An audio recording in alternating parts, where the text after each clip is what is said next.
From storyflo, this is your daily audio brief for June 17th. Brock here, June 17th. Game day. 5 stories worth your 8 minutes. First one's a story. Let's get into it. First, from awful announcing. Cape Verde goalkeeper Vozinha adds 7 million Instagram followers overnight.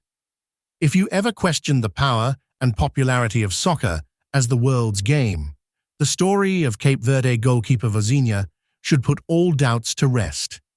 The 40-year-old goalkeeper was the unlikeliest of World Cup cult heroes, with a remarkable performance that led the tiny island nation to a heroic 0-0 draw with Spain in their match-up in Atlanta. Next, second, from awful announcing.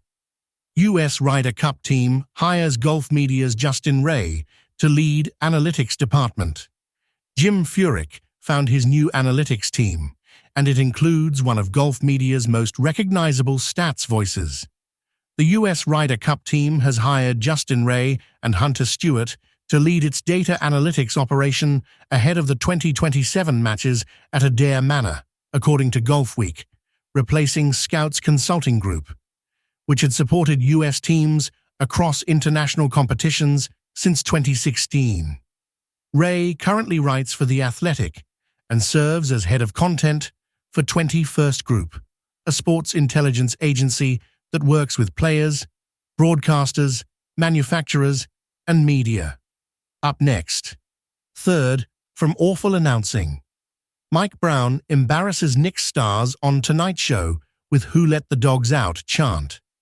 There are a ton of interesting subplots to enjoy, with the New York Knicks winning their first NBA championship in over 50 years, and Mike Brown's love of the 2000 cult hit "Who Let the Dogs Out" by Baha Men is one of the most entertaining. Or if you're one of his star players, embarrassing. The Knicks have been on a media tour like none other in the days since lifting the Larry O'Brien Trophy. And on Monday night, it led them to The Tonight Show with Jimmy Fallon. And then, fourth, from awful announcing. Karl Anthony Towns says fiancé Jordan Woods didn't like James Dolan's no-sex plea. Karl Anthony Towns didn't say whether he took James Dolan's advice to abstain from sex during the playoffs, but his fiancé, Jordan Woods, didn't love the idea.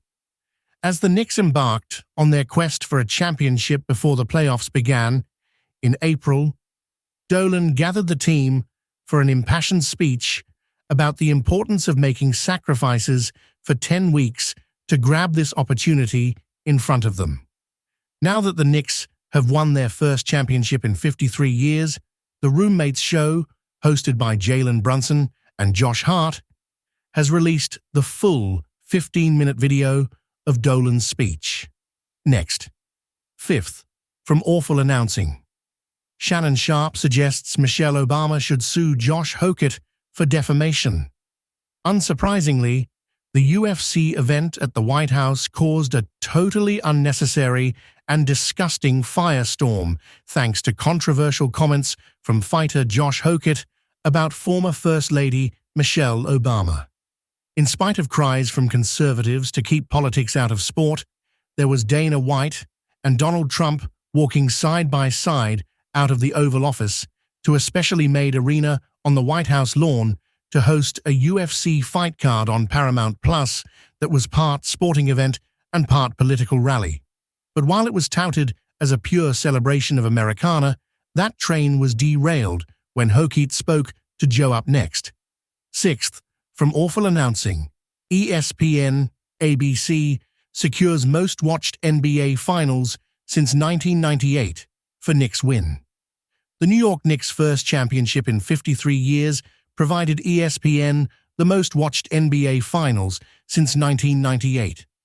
Saturday's title-clinching Game 5 between the Knicks and San Antonio Spurs averaged 24.5 million viewers on ABC, good for the most-watched NBA game since Game 7 of the 2016 NBA Finals between the Cleveland Cavaliers and Golden State Warriors, 31.0 million viewers.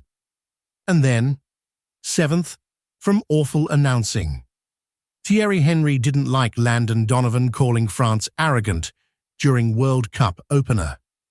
Fox's World Cup coverage has added some international star power this year, meaning viewers got the unique opportunity to hear directly from French national team legend Thierry Henry at halftime of the squad's opener against Senegal on Tuesday. With the match tied 0-0, Henry didn't have much to celebrate. Next.